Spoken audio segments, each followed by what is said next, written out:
Queridos e amados irmãos, irmãs e amigos, paz seja convosco.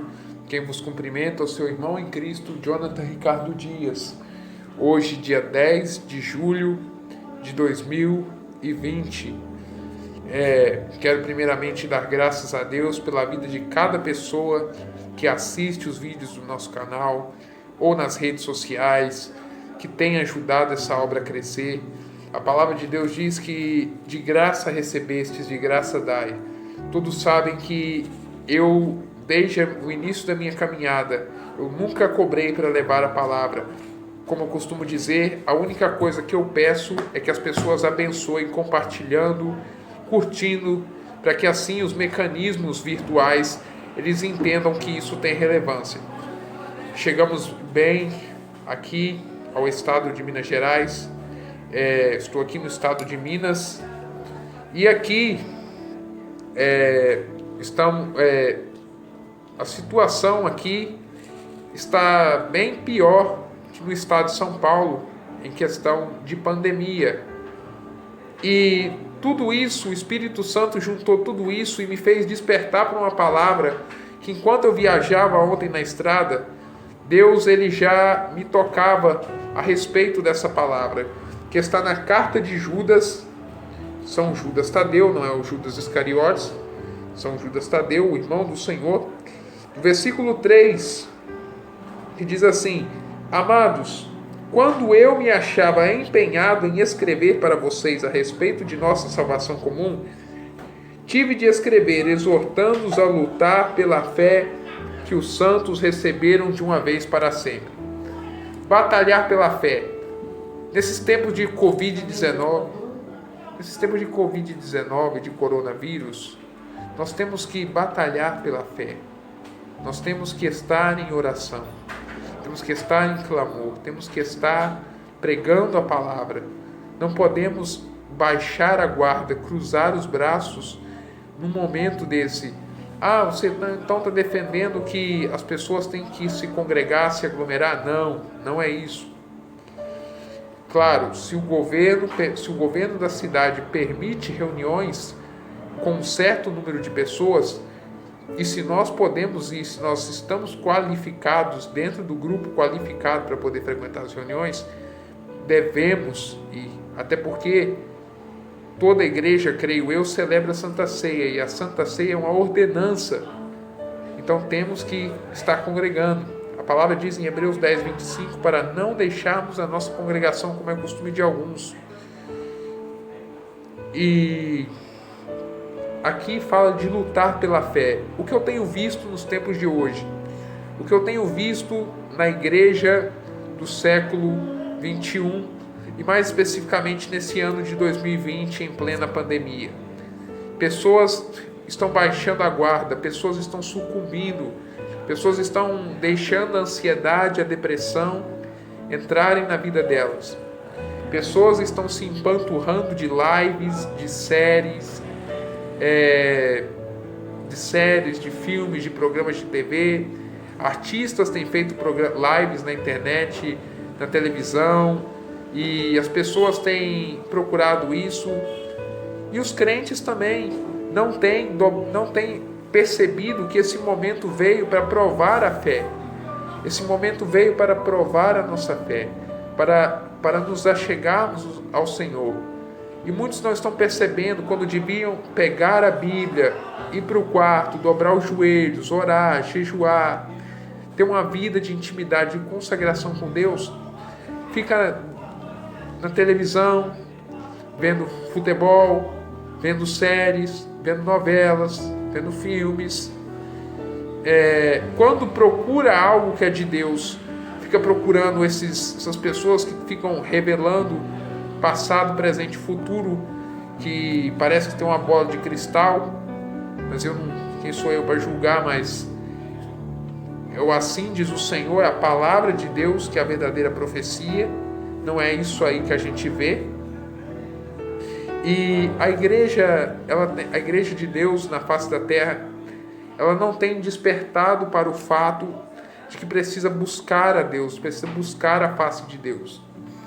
E aqui Judas exorta o povo daquela época que, creio eu, era de Jerusalém, creio eu, para batalhar pela fé que uma vez foi dada, porque já falsos mestres já se infiltravam na igreja.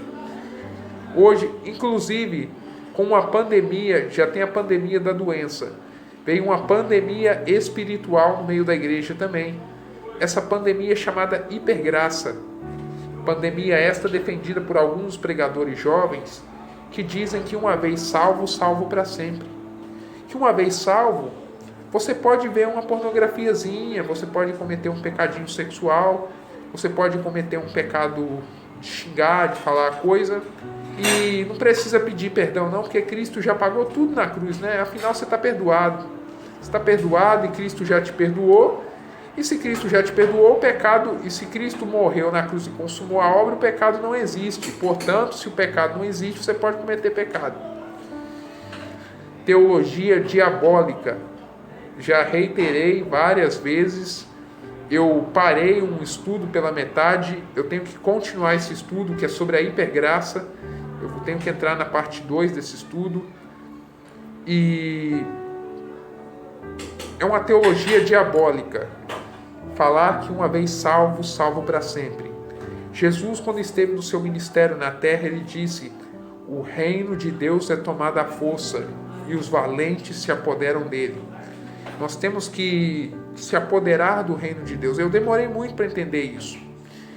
Uma familiar minha sempre citou esse versículo para mim, eu não vou citar o parentesco dela, mas sempre citou esse versículo para mim e eu sempre dizia para ela: ah não, a salvação é pela graça. A salvação é pela graça, não depende do que eu faço, depende do que ele fez. É claro, depende em parte, depende do que ele fez. E essa familiar, todos os dias ali, conversando com ela, ela dizia: ah, você tem que se esforçar. Você tem que se esforçar para entrar no reino de Deus. Eu nunca aceitei. Porém, Jesus, em São Mateus 24,14, diz que aquele que perseverar até o fim será salvo. Nós temos que ter perseverança. É claro, Deus já sabe, antes da fundação do mundo, Deus sabe quem que ia ser salvo e quem que não ia. Deus sabia, mas Deus não predestinou ninguém. Não existe predestinação. Claro, se pegarmos a palavra de Efésios, capítulo 1, versículo 4, que diz que Deus nos predestinou para filhos de adoção por Jesus Cristo. Deus predestinou sim, na verdade, Ele escolheu. Mas Ele deu ao homem a capacidade do livre-arbítrio. Deus não tira o livre-arbítrio do homem. Deus dá ao homem a capacidade de escolha. Há um estudo no canal aqui sobre a lei da semeadura explicada. Depois você dá uma conferida. Como vocês sabem, meus vídeos eles são numerados. Então você procura aí, deve estar entre os vídeos número 30 e número 40. Nessa série aí. Lei da semeadura. O homem colhe aquilo que ele planta. E nossos pecados, eles também têm uma consequência.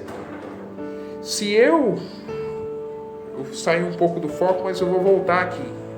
Se eu cometo pecado sexual com alguém, aparentemente vai me trazer algo prazeroso.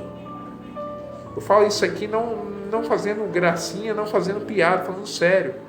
Vai me trazer algo prazeroso, mas lá na frente vou ter uma consequência. Ou a moça vai engravidar, ou eu vou pegar uma doença, ou ela vai pegar uma doença.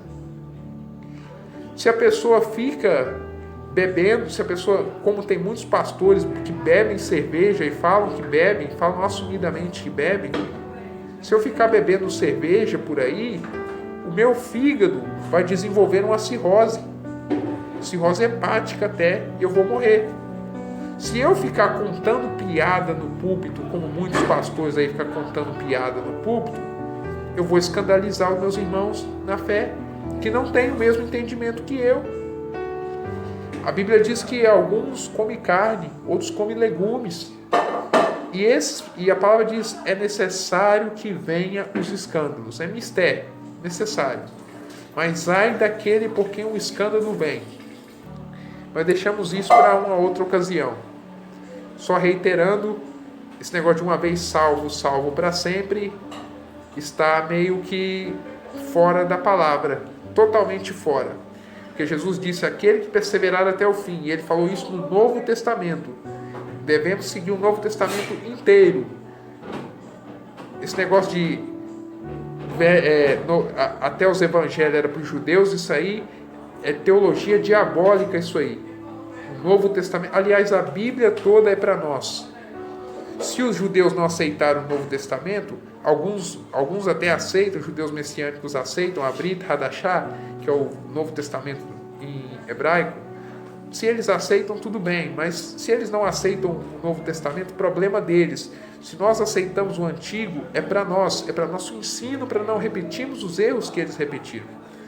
E nessa noite de sexta-feira, quase entrando no sábado, eu quero falar com você aqui, voltando ao assunto de muitos crentes que não têm lutado pela fé, não têm sabido lutar, têm baixado a guarda, têm ficado deprimidos dentro de um quarto, têm chorado, têm se deprimido, têm aumentado o número de pessoas depressivas, tem aumentado o número de pessoas angustiadas, pessoas que ligam para SOS espiritual, pessoas que procuram terapia, estão procurando terapias, pessoas que estão desenvolvendo distúrbios de ansiedade na pandemia. A melhor maneira de vencer a ansiedade, 1 Pedro 5,7 diz, lançando sobre ele toda a vossa ansiedade, porque ele tem cuidado de vós. Então nós temos que lutar pela fé, mas não é suficientemente eu saber sobre batalhar pela fé. Eu saber que eu tenho que batalhar pela fé, eu sei, porque todo domingo eu vou ir à igreja e todo domingo vai me ser dado eu vou ouvir uma pregação, ou eu mesmo vou pregar também, que eu devo batalhar pela fé. Eu vou encorajar as pessoas, continue, persevere no caminho. A questão é saber como batalhar pela fé. E Judas dá a receita. No versículo 3, ele fala sobre que devemos. Do 4 até o 19, ele vai citar os falsos mestres, que ele vai dizer que são como ondas revoltosas no mar, espumando a própria indecência, astros errantes para os quais o destino eterno é a escuridão das trevas, indivíduos a tempo marcado para esta sentença, homens sem piedade que transformam a graça de nosso Deus em pretexto para indecência e renegam o Mestre Salvador Jesus Cristo. É o que eu citei dos falsos profetas da hipergraça. No versículo 19 ele diz assim, são estes os que provocam divisões, são psíquicos, a tradução mais tradicional, Almeida, vai dizer sensuais, e não possuem o espírito. Aqui a palavra sensuais não se refere somente a um sujeito que vive tendo desejos sexuais desenfreados. Também se refere a uma pessoa que vive pelos seus sentidos. Ela vive pelo que vê. Eu só creio se eu vejo. Eu só vou fazer algo para Deus se eu sentir. Se eu sentir de Deus. Eu preciso sentir a presença de Deus. Quantas vezes você já entrou num comentário do YouTube e a pessoa falou assim, o que eu faço para sentir a presença de Deus? YouTubers, chamados YouTubers cristãos, o que eu não concordo com esse negócio de YouTuber cristão, tem que ser pregador, do contrário, é um cristão frouxo, esses que se falam que é YouTuber cristão, porque YouTuber é coisa do lado do mundo. YouTuber cristão é um crente meia boca querendo se adaptar ao mundo. Homens têm se aproveitado dessa situação e têm gravado vídeos. Descubra como sentir a presença de Deus, como sentir a presença de Deus forte. Ensino sobre como sentir a presença de Deus e tal, e etc. E muitas pessoas têm procurado isso, pessoas até de boa fé, pessoas até de boa índole, na sua inocência, têm procurado esses ensinos sobre como sentir a presença de Deus, porque muitos querem sentir, nós somos três partes, nós somos corpo, alma e espírito. Deixar bem claro aqui, se os irmãos que escutarem, amigos que escutarem essa gravação, ouvirem algum barulho aqui, estou na casa de alguns parentes, E aí para gravar fica meio difícil agora que eu consegui arranjar um localzinho aqui. Nós somos um corpo, nós somos pessoas de corpo, alma e espírito. O nosso corpo, a nossa carne, sente efeitos físicos, fogo, uma queimadura, um arranhão, um tapa, um derramamento de sangue, um corte. A nossa alma, ela vive por sentidos emocionais. Ela vive por sentidos emocionais. Por exemplo, quando você chora, não é uma manifestação do seu corpo, é uma manifestação da sua alma. Quando você se ira, quando você fica nervoso, não é uma manifestação do seu corpo, é da sua alma. É a sua personalidade, é o seu caráter, é o seu emocional, é o seu psíquico, é a sua alma. Então muitas pessoas querem sentir, elas querem sentir arrepios, elas querem sentir calafrios, elas querem desmaiar, elas querem cair, elas querem chorar, elas querem ter dente de ouro, enfim, um monte de coisas. Não tô aqui para desacreditar a fé de ninguém, mas tem muitas pessoas que querem sentir a presença de Deus. Quando a palavra diz em 2 Coríntios 5:7 que não andamos por vista, não andamos pelo que vemos, não somos crentes tomés que crê só vendo, andamos pela fé. E o apóstolo Paulo, na carta aos Hebreus, capítulo 11, versículo 1, vai dizer que a fé é o firme fundamento. Lembre-se que ele fala de 6 fundamentos. No capítulo 6, versículo 1, e um deles é a fé em Deus. Ele fala em 11:1 de Hebreus. A fé é o firme fundamento das coisas que se esperam e a prova das coisas que não se veem. Fé não é o que eu vejo, é o que eu creio sem ver. Eu creio que daqui para frente, por exemplo, o canal que Deus colocou nas minhas mãos e o ministério que Ele pôs nas minhas mãos, porque eu não falo meu ministério, meu canal, porque nada é meu, nem o botão da minha camisa é meu, nem essa camisa aqui é minha. E então, um dia tudo isso será deixado. E não somos movidos pelo que vemos, somos movidos pelo que cremos. Somos movidos pelo que cremos. E pessoas psíquicas, pessoas sensuais, pessoas que vivem na alma, elas querem sentir algo de Deus. Quando devemos operar nos dons de Deus, na vida com Deus pela fé. E Judas diz no versículo 20: vocês, porém, falando agora para a igreja, porque no 19 ele fala dos falsos mestres. Vocês, porém, amados, edifiquem-se a si mesmos sobre o alicerce da santíssima fé. Orem movidos pelo Espírito Santo. Outra tradução diz assim: orando no Espírito Santo. Eu quero explicar algo aqui sobre a oração em línguas. Algo que eu até entrei em debate, em atrito com uma pessoa familiar. Entrei em atrito. Eu vou explicar o que a oração em línguas não é. Muitos pensam, quando ouvem a frase oração em línguas, que eu vou impor a mão na cabeça de alguém e eu vou começar a falar em línguas estranhas. Orar em línguas estranhas. Por exemplo, como se faz uma oração de cura, uma oração de libertação, só que, porém, na língua celestial. Não é isso. As línguas estranhas são no particular você e Deus no seu particular. Ah, mas eu não... quando eu fui batizado, eu só falei uma frase, só falei lá, lá, lá, lá, lá, lá, lá. Se você tem isso dentro do seu espírito, que você fique falando com Deus lá, lá, lá, lá, lá, lá, lá, lá, lá, lá, lá, lá, lá, lá, lá, lá, lá, lá, lá, e Deus vai dar palavras para você. As palavras vão começar a surgir na sua mente.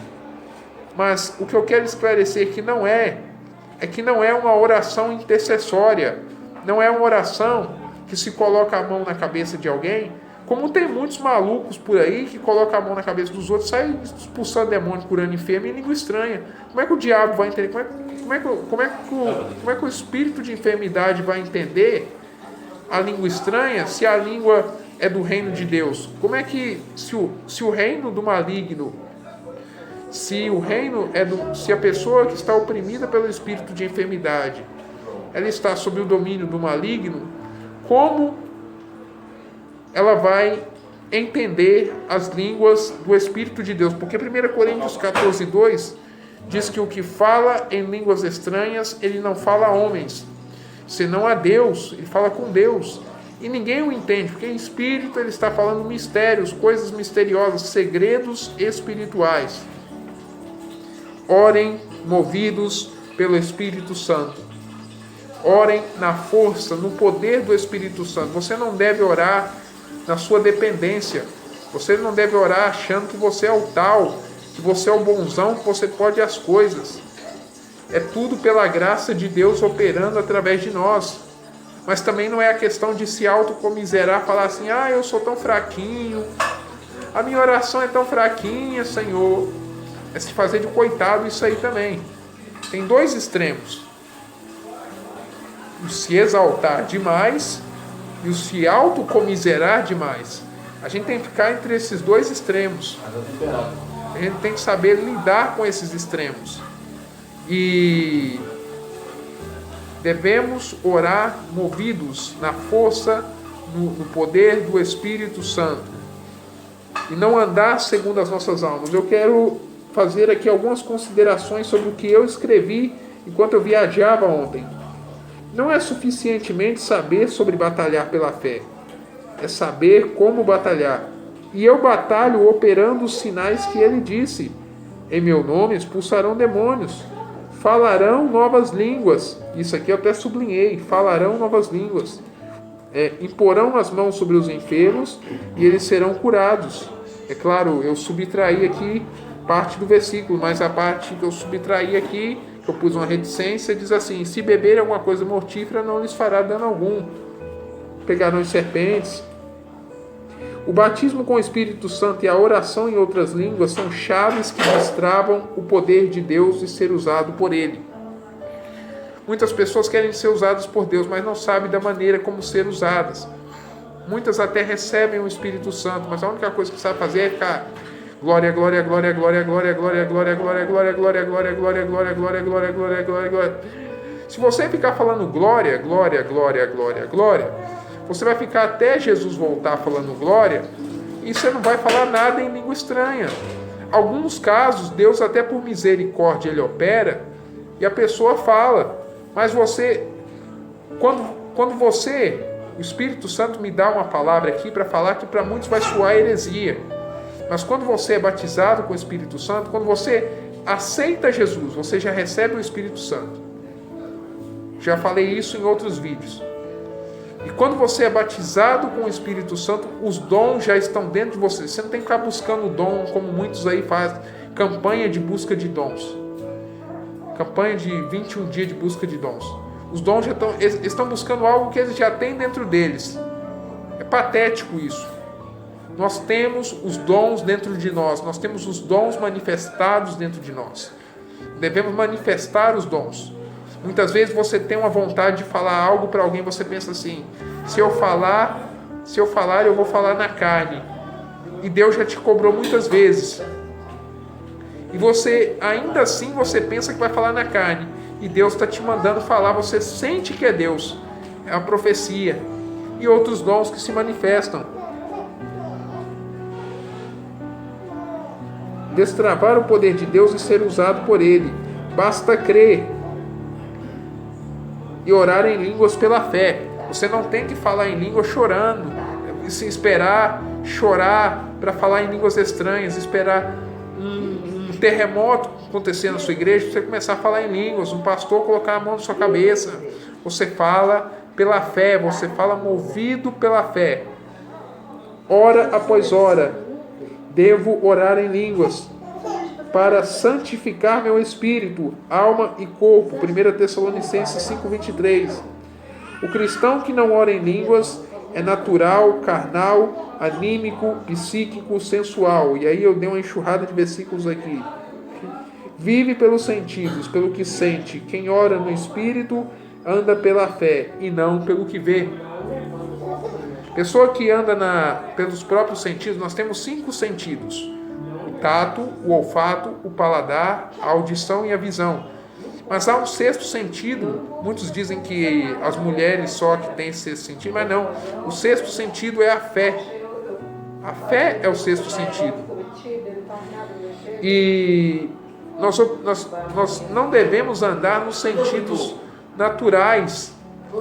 Nos sentidos naturais. Devemos andar pela fé. Pela fé que uma vez nos foi dada. Nós devemos andar pela fé, caminhar pela fé. Nós devemos operar por fé, pelo sentido da fé. Não sou movido pelo que eu vejo, eu não sou movido pelo que eu ouço, eu não sou movido pelo que eu falo, eu não sou movido por nada disso, sou movido pelo que eu creio. A fé é a chave para materializar as promessas de Deus. E terminar aqui as considerações.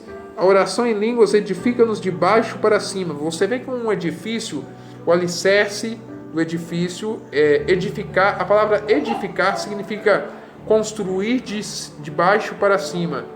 Construir uma casa de baixo para cima. Vem da palavra grega oikodomel, que é a mesma palavra para oikodomel ou economia.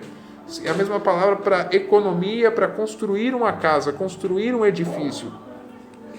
Cria raízes, alicerces em Deus, edifica a nossa fé em Deus e não nos deixa prostrados no caminho. A pessoa que tem uma vida de oração, ela nunca vai ficar prostrada no caminho, ela não vai dar trabalho para o seu líder, ela não vai dar trabalho para os outros. A oração, seja ela como for, ela é uma oração de santificação. Quando você ora, você está se santificando. Lute pela fé apostólica conforme as epístolas ensinam.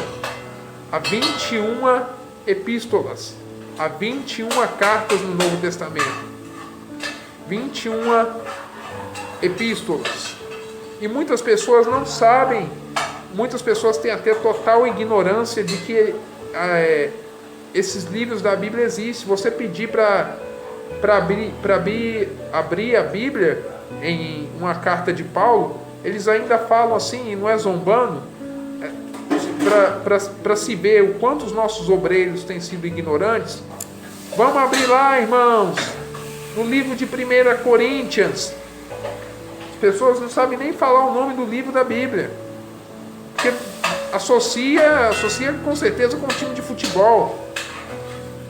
Não sabe que a carta de... Se falar que tem a carta de Judas na Bíblia, a pessoa fica escandalizada, porque o único Judas que conhece é o Judas que traiu Jesus. Como se Judas fosse um nome único. Como se fosse como se só tivesse um Judas na terra. Então, devemos lutar pela fé apostólica, pelo aquilo que nos foi ensinado, aquilo que nos é ensinado na Bíblia. Porque o governo vai mal. Porque a saúde vai mal. As pessoas são guiadas por notícias, são guiadas por telejornais, são guiadas por internet, pelo que vem, fake news. É só você repassar, meu amado amigo, amiga, repassar uma mensagem de encaminhada para um grupo de WhatsApp, você vai ver o terror que você vai causar. Que as pessoas já entram em pânico. Ai meu Deus, é o fim do mundo, é o apocalipse. Se lessem a Bíblia e soubessem que isso é o princípio das dores, não é o fim, ainda não é o fim, as pessoas teriam menos pânico. O mundo precisa ouvir mais que Jesus ama as pessoas. O mundo precisa ouvir as boas novas. Boas novas são boas notícias. Notícias essas que Cristo veio para salvar o ser humano e morrer em meu e em seu favor. E através dele nós somos aceitos por Deus. Nós somos amados, nós somos perdoados, nós somos recebidos como filhos. Nós somos curados das nossas enfermidades, somos prósperos e todo o poder de Satanás já não exerce mais força sobre nós. Jesus diz em Lucas 10:19, eis que eu vos dou autoridade, a palavra ali certa é autoridade, para pisar serpentes e escorpiões. E não é no sentido literal, porque você não sai pisando serpente, nem escorpião, nem cobra pela rua. Por aí. serpentes, escorpiões e toda a força do inimigo, e nada vos fará dano algum. Você tem poder sobre os espíritos malignos, você tem poder sobre as enfermidades. Mas você mesmo leu aqui na carta de Judas, e aqui o arcanjo Miguel disputando com o diabo, ele disse: o Senhor te repreenda. Mas é um caso isolado. Jesus nos deu poder. Jesus nos deu poder para expulsar os espíritos imundos. Se ele não tivesse dado poder, não estaria na Bíblia que em nome de Jesus expulsaríamos demônios. Então nós temos que usar da autoridade que o Senhor nos dá. E nesse tempo de pandemia, para concluir, porque já está acabando aqui a duração da câmera, os crentes têm que acordar do sono espiritual. Não é tempo para relaxar, não é tempo para se acomodar dentro de casa, e muito menos tempo para viver em pecado. Como eu falei no início do vídeo, muitos crentes que estão pendendo até para o lado da pornografia. É tempo da igreja se despertar, dobrar os seus joelhos, clamar a presença de Deus, porque Cristo está voltando. Essa foi uma palavra de alerta aqui para a igreja do Senhor Jesus Cristo na face da terra. Como eu disse, me perdoem aqui os ruídos, os barulhos ao longo da gravação. Eu estou aqui na casa de alguns parentes e é inevitável que o barulho aconteça. Vou ficando por aqui. Fique com Deus. Fique em